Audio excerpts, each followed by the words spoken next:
تو یہ جتنے لوگ پریشان ہوتے ہیں کہ پتہ نہیں کو جادو آ گیا ہے، پتہ نہیں کو سازش ہو گئی ہے، پتہ نہیں کو نظر لگ گئی ہے، پتہ نہیں فلانا میرے خلاف کیا کر رہا ہے، ان ساری آزمائشوں سے بندہ باہر آ جاتا ہے، عقیدہ ہی بڑا مضبوط ہے۔ اور جب انسان ڈرنے لگ جاتا ہے سانپ سے تو پھر ایک وقت آتا ہے وہ رسیوں سے بھی ڈرتا ہے۔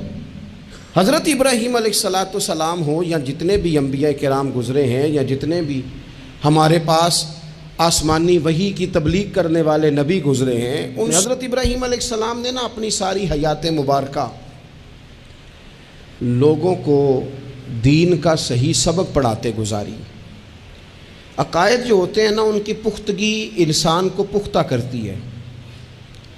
جب تک لوگ نظریاتی طور پر پختہ نہیں ہوتے، وہ زندگی میں کسی شعبے میں بھی مومن بن کے وقت نہیں گزار سکتے۔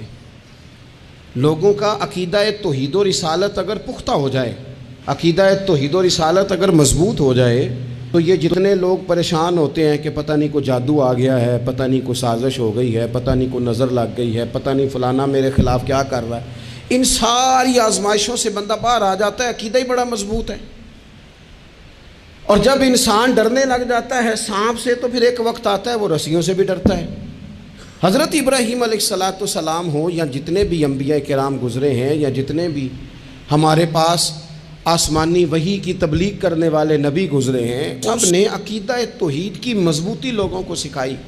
کچھ عرصے سے لبرل لوگوں نے اور بعض دین بیزار لوگوں نے اس طرح کر کے دین بیان کرنا شروع کیا ہے کہ ایک پورا فتنہ دنیا کے اندر آ گیا ہے۔ وہ فتنہ کون سا ہے؟ عقل کو زیادہ استعمال کرنے کا فتنہ، کہ یہ چیز میری عقل نہیں مانتی لہذا میں قبول نہیں کرتا۔